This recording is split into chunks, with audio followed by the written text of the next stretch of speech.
All right, here we go. We're live. It is Tuesday, which means it's legal Tuesday in most states. Hope yesterday was awesome. Hope tomorrow's even better. But today we're going to talk about how to win the day today. Before I start, though, I'm going to go tell you this. We focus so much on our outputs here, right? The contacts, the contracts, the whatevers. What's your output? The money, how much we're all this stuff. Output, output, output. The thing that feeds output is input. If you don't pay enough attention to your input, you're going to have to work harder for your output or significantly more in both. And what is input? Input is study. Input's reading. Input's learning. Previewing. We've talked about that before. Studying the market trends, all that stuff. Books. Read books. How to negotiate. How to personal development. Wealth building. All that stuff. When you work on your input, the output gets a lot easier. And so many people forget that. They're just grinders. And I like a good grinder. But sometimes a little grease, which is the input. You should spend probably 3/4 of your time. What's the thing? Abe Lincoln, he had like 3 hours to chop down a tree. He spent the first 2 sharpening his axe. Now you really can't hear Mark. Is that true? Mark, you're on mute or something. I'm muted. I think it's if I had 10 hours to chop down a tree, I'd spend the first 8 hours sharpening. Right, whatever it is. It's the same thing here. We spend so much time grinding. I don't want to say less time grinding because that seems to be going backward, but spend more time sharpening your axe. That's your inputs. Or spend 30 minutes and go to Home Depot and buy a chainsaw. Or go buy a damn chainsaw, right? So just think about that as you move forward through your days and weeks here. Sharpen your axe. I talk about it constantly on here. Preview the properties. And I don't mean get online and go on the MLS or whatever. I mean, go to the damn property. Feel it. Check its vibe when you walk in. How does it hit you? So you know what you're doing. You can compare and contrast really well. Study the market trends. You do those things alone, your output will increase dramatically. Okay, so at any rate, Mark, what John, do you? I will throw one thing in. Now is the time to double down on sharpening your negotiating skills because you're going to be facing that more and more with the changes with NAR. Dig into like Chris Voss's Never Split the Difference, different things like that, because you're going to be negotiating more over your compensation. For sure. All right, Mark Violet, tell us a legal story. So it's a repetitive issue that usually comes up. And my office does a good job of sending out what we call buyer info sheets and seller info sheets. And one of the questions on there is marital status. So I just did a closing yesterday. The buyer, our closing was extended because the buyer, the female, was in the process of getting a divorce. Now she's buying a primary residence. So in Florida, we have homestead laws. If it's a primary residence, it matters. If it's second home investment property, marital status becomes irrelevant, only on a primary residence. So what happens is if you're a married person and you're purchasing with a mortgage. Okay, pause. What if the deed only has one person's name on it? Does it still matter? Not Mr. and Mrs. Johnson, but Mr. or Mrs. Johnson? Well, coming out of the seller, you have to put marital status. Okay. So it only matters if it says married and it's their primary. Okay. So if you go buy a condo, a second home condo, Chris doesn't have to be on the title. She doesn't have to be there when you sell it. But if I say married? No, only if it's your primary residence. Okay, only the primary. So step one is this your primary residence? Okay. If the answer is no, you can throw all this out the window. Okay. If the answer is yes, then you have to go to the next step, which is if it's like in our case, the buyer was in the process of getting a divorce. Well, there is no in the process. You are either married or you are single. Yep. If you are married, no matter how much your spouse hates you, Yep. you can't close on that if you have a mortgage because the spouse has to sign off on the mortgage. So in this case, we got right up to closing and then she said, oh, well, I'm technically still married. Technically, it's going to come up quite a bit in this conversation. I'm technically still married. So delay in closing. So we had It's to. amazing how many people stay technically married for like insurance. No, it's military. It's military. They go in the military, they get married somewhere, and then they go on a different tour somewhere, and then they consider themselves separated, but the documents are not finalized, and that's the problem. So we had to wait. So finally, she got her recorded dissolution of marriage documents. So boom, she's officially single. Seller comes in and had said she's married. And one of the things, and Destiny was there, I go over every document and I'll go over the most important things. So we take the deed out and I present it to the seller and I said, make sure your name is spelled correctly and your marital status is true and correct, at least as of today. And that's when she said, well, technically, I'm not married. We're just telling everybody we're married because of my ex-wife's ex-husband's blah, blah, blah, blah, blah. And I'm like, all right, was this your primary residence? Yes, it was. So what, they changed the status to unmarried and then? right. So now we have her, because we need to make sure it's correct. Now, what we'll do, and this is one of the reasons you get title insurance, because the buyer doesn't need to deal with whether they were married, not married, whether we did our job correctly, whether we asked the questions. It's almost like a notary should be asking certain questions to make sure the person signing Does anybody audit is this? competent. Well, The lawyer in the lawsuit does? so the underwriter, so we use First American Title Insurance Company. So what would happen is, let's say we had the wrong marital status. Let's say she said she was single, but she was really married. And then when the new buyer goes to sell it 4 years, 5 years down the road, the underwriter is going to go back and look in the chain of title for 30 years. And they may find evidence that, wait a minute, she was a married person. That was her primary residence. Now we have a defect on the chain of title because the ex-husband still, in theory, owns an interest. It may not be on paper, but according to our Florida homestead, may own an interest in that property that was never conveyed at closing time because they were married to each other at the time. That's Classic legal thing. It's never a problem until it's is, a problem. Right. Okay. So you have the legal side of the world. Now, the reality may be, you're right, there's no evidence out there that would suggest that they were married. There was a dissolution of marriage. Those get recorded in public records, but some people, underwriters may or may not catch those things. So it's possible, even if we didn't catch it, that the buyer would have taken title, and when they go to sell 5, 7, 10 years, 30 years from now, that another underwriter comes in and doesn't really catch something like that, and they're okay to convey it. But Let's just say there is a time. When is it an issue? When is it a problem?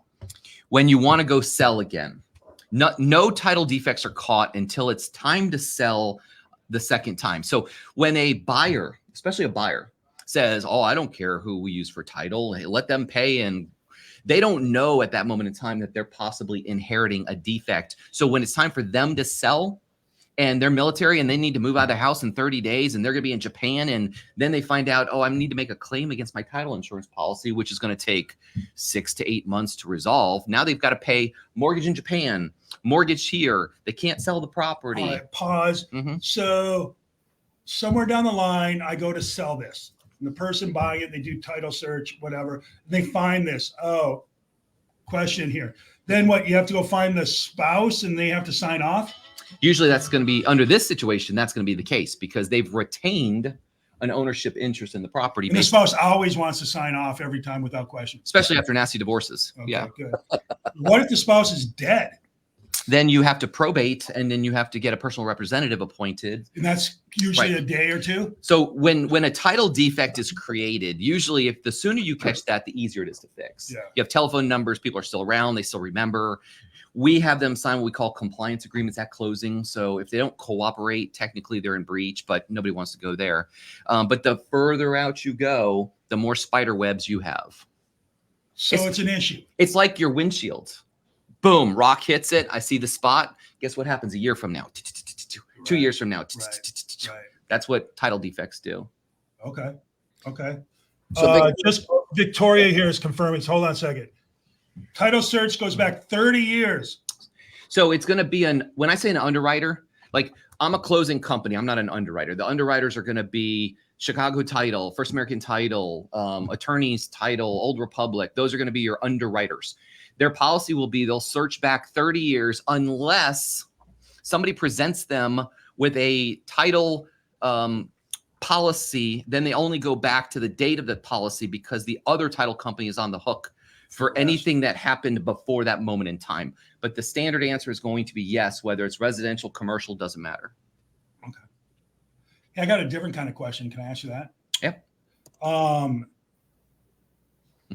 A survey or no flood. This came up for us. A flood elevation. Does that go in the title work? No. No. No. Okay.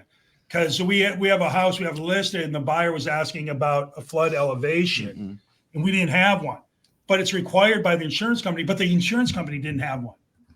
Is that a problem waiting to happen? Do you think? So it's going to come from two angles: lender, or when they're trying to get insurance. Right.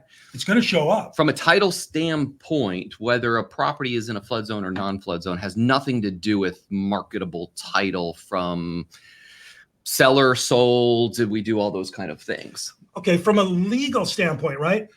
You have a house that in theory has flood insurance, but there's no elevation certificate, or at least the insurance company is not providing one.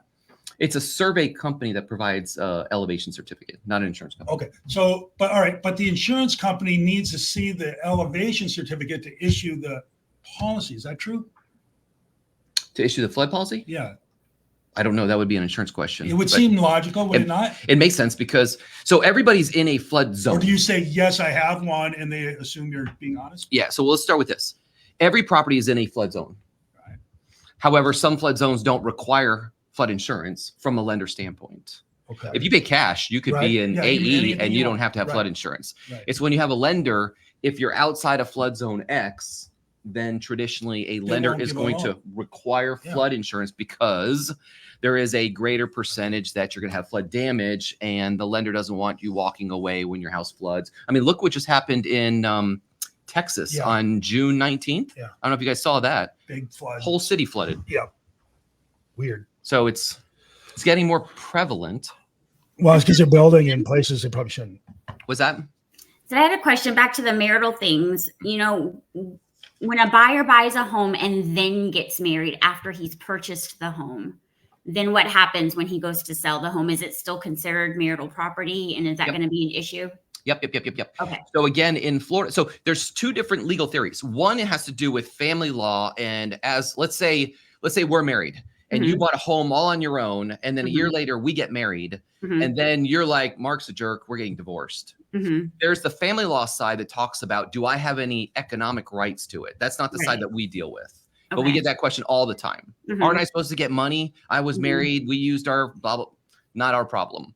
Our sole question is it the primary residence? Uh-huh. Yes. Are you married? Yes. Both have to sign off on the deed. Gotcha. So in another court, they're going to determine who's entitled to what amount. Right. in the sale. Equitable versus equal versus whatever state they're getting divorced in. Mhm. Correct. So how do I know that there's an issue there, Mark, when I take a listing or I start working with a buyer? Just You ask, are you married? Well, no, you're like, there is no well. Technically, So then what you do, here's what you do. You go to the last deed recorded in the public records. Mhm. And likely that's going to show husband and wife. Yeah. And you're going to go, well, if you guys are divorced, then your ex should have deeded, quitclaim deed, their interest to you after the divorce. Here's another good one. They'll do it before the divorce is final. So family law attorneys may not be the smartest cooks in the kitchen. So sometimes but they may. Yeah, well, usually, well, never mind. So usually, if you see, you cannot divest your interest before the bell has rung.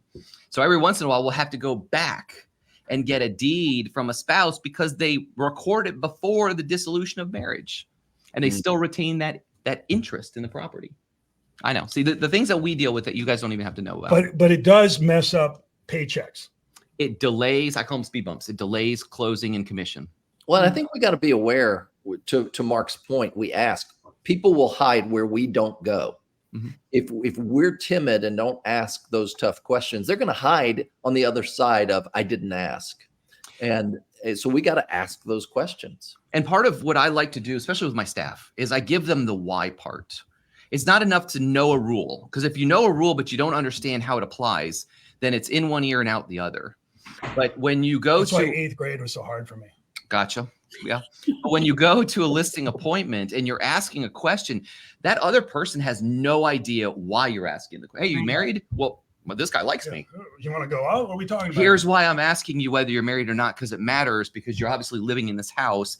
And if you are married and don't have a recorded dissolution of marriage in your hand, your spouse will have to, oh, I didn't know that. And I don't even know where he is. He's in Ecuador somewhere. Well, now we have problems. Mhm. True story. And it's got to be the real thing. It can't be, well, we don't live together anymore. I haven't talked to the guy in a long time. It's got to be the real deal, right? Yep. Yeah. Okay. Hey, I got a question for Andrew Smith, the handsome guy here at the bottom in a little postage stamp. What are you seeing from a brokerage standpoint? You're the broker, right? Am I right on this? Not yet, but as of the 1st. Okay. Coming soon. Your broker pro tem, is that what it's called? Until you get the damn signed paper, I'm sorry, Andrew. His you are name's not on the door. You have all the rights and responsibilities, though. Isn't that great? No, what are you seeing what are you bumping into? You got how many agents, first of all? We got about 330. All right, so that's gonna be a Agents. disaster waiting to happen, doesn't it? Notice how we didn't say how many And good I agents. haven't seen a lot of the broker stuff up until now. Okay. Starting to trickle in. Jeff's gone out of the country right now, so I have a couple of messages came through yesterday. I have not gone through them yet to see what they're asking, but there's stuff on a regular basis that's coming through when you've got that many agents. But so far there haven't been anything big, but I dealt with some, earlier this year and the end of last year that were bigger things, disputes with just, agents getting upset at their agent and they don't want to talk to them anymore. And that creates a problem. So somebody else has to get involved, and that creates a problem because first agent thinks that they did their job and the second one saying the deal wouldn't have closed without me. And, that's probably the biggest thing that I've encountered so far since I've been in this spot. Okay. But That's not really a legal thing, though. Do you get involved in that, Mark? Ever?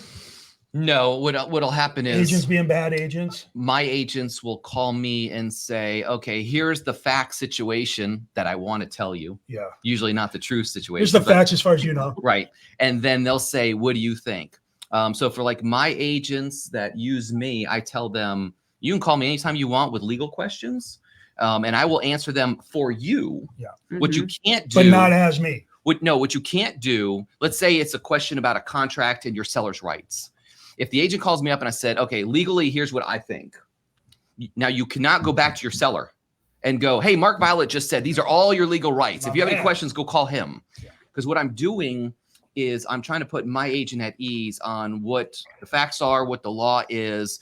They can then take the information and say, hey, listen, I've talked to my attorney and here's what my attorney thinks. However, you still need to go retain your own attorney, verify this information is correct. But sometimes people just want like an answer. Yeah. Even if it's a wrong answer, they just want an answer so they can move on. Yeah. Or otherwise you just sit there and you stew over it day after day after day going, I don't know. Got it. But we've got to have that little disclaimer that this is for educational purposes only. Yeah. And should not be taken as legal advice. I stayed at a Holiday Inn, but I did not pass the bar. Yeah. Andrew, you have a question real quick? Yeah, I do have a question. We did have a recent situation, and I want to hear what Mark's opinion is on this. Had an agent who's working with a buyer. The buyer was trying to purchase a property, and then something changed in their financial situation, and they didn't qualify. However, it was extended. The deal was extended. The closing date was set before the 30-day financing period. So they were able to get a letter from the lender saying that they didn't qualify and they want their earnest money back. But the seller is saying, or the seller's agent is saying, wait a second, you're past the closing date. You didn't terminate until after the closing date. What would you? So depending on what version of the contract you're using, one of them, or maybe even both of them, say any contingencies that are beyond the closing date get shortened down to the closing date. So step number one is to read the contract and see what version and what it says in there. So if it's the one that says, I think they both do, but yeah, if it says that all contingencies get reduced down to the closing date, then I would say, based on what you're telling me, that the seller is in a better position about retaining the earnest money deposit. Okay. Thank you. And everything's date driven. Mm-hmm. So that's just one part of that scenario. So when you say the buyer didn't qualify, one of the versions, and that was one of the major changes that they did within the last couple of years, is the financing section on one of them just requires notification to the seller that you didn't qualify. And I think one of them requires that you actually give them something in writing saying that you didn't qualify. So you've got to go in and know which contract you're using. And then the next thing would be, was it a builder contract? Because if that's the case, all this is out the window and it's whatever it says in that contract. Yeah, does prenup change anything? Does a prenup agreement, not in Florida, because it's a homestead constitutional right. Now, Hmm. there is a document that can be signed and notarized where the other spouse has waived their right to homestead. Okay, so that's like an addendum or something. It's not an addendum, but it has to be recorded with the deed. And I'm like, listen, if they're going to sign that, just sign the deed. I don't get it. Yeah. So All right, Simpson, you got anything, Mark Simpson? No, I think that the biggest thing is, as I mentioned, is ask the questions. They're especially newer agents. They're so excited about getting a deal that they think it's so fragile that they're afraid to ask the questions. Mhm. And go ahead and ask the questions. Dig in. Be curious. And when in doubt, be the librarian. Don't be the library. Be the one that points to good legal. Hey, go talk to your lawyer. Be very careful of trying to be the library and spouting off how smart you are. That's going to get you in trouble, and it's not going to represent your client well. and new agents should have checklists. I mean, I don't think if you come to my house and you're a new agent, you have a checklist, I'm going to say, wow, you're prepared, not you're unprepared. That's why you wrote all this stuff down. And you're going to be so nervous. But if you have a checklist and you go through everything and then you go, hey, give me a few minutes to go over. I got deposed by Dana Matthews. I think he's been an attorney for a very long time. He did exactly that to me. He had his checklist. He said, I'm going to take a break for 5 minutes. I want to go over all my notes and make sure I didn't miss anything. Came back in, asked me one more question. So even the most seasoned attorneys do that. So have your checklist of questions. Your pilot does that. My father was a 747 pilot, and every time he went through his flight list and checked it all off. It's too important to leave to chance or a weak memory. Coaches in football have the first 30 plays scripted. Yeah. They're not going by memory. Destiny, well, I was going to say, so part of sharpening your tool could be your checklist. be Yeah. careful here, getting into double entendre. Oh, sorry. Um, Sharpening your axe, same difference. I'm president of frat house here locally. Any rate, Destiny, tell me a story. What do you got?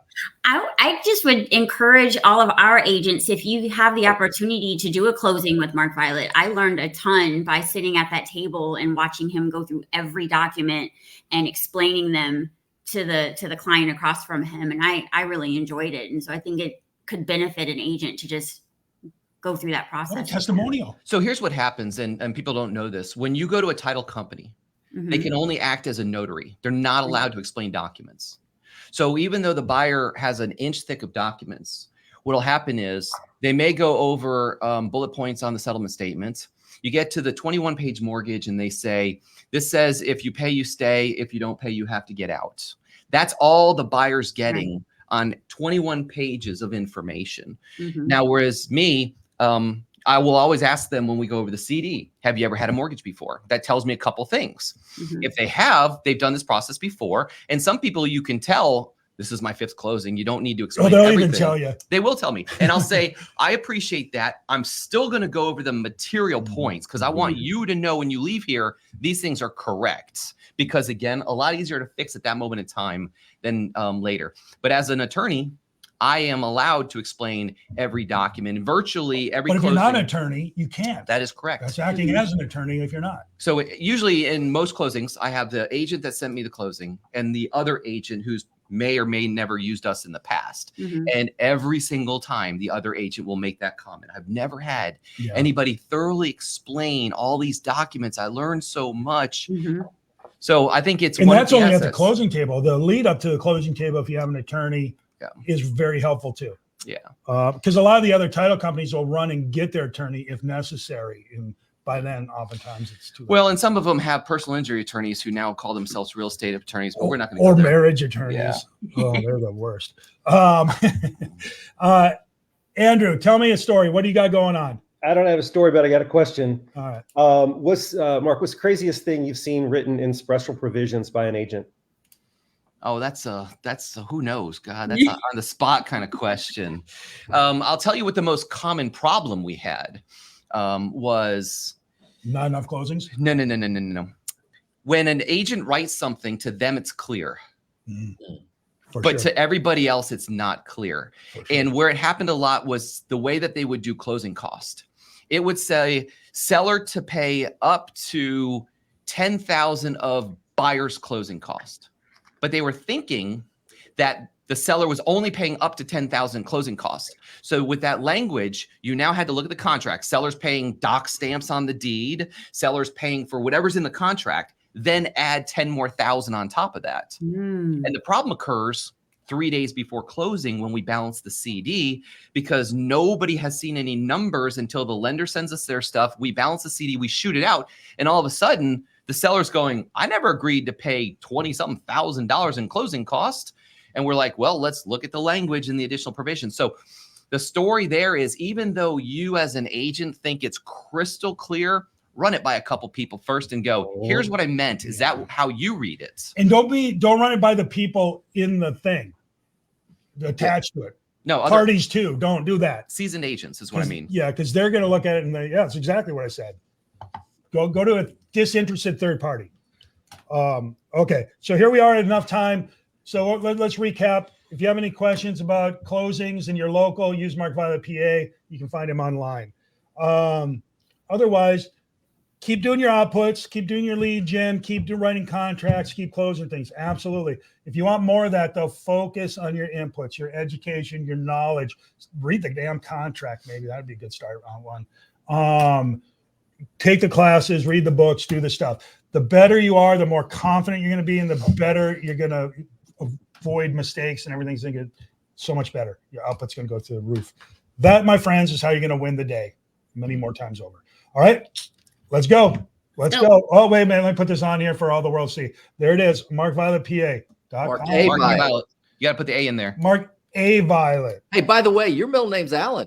Yes, correct. My middle name's Allen. So Mark, ALLAN. Is your last name Violet? That'd be weird. Well, that would be. I'm ALLEN. Do you Oh, okay, yeah. yours? Mine went with A's. Oh, yeah. ALLAN. You're all a bunch of A's. All right. We'll see y'all tomorrow. Let's go win the day today, though. Bye, guys. Have a great day.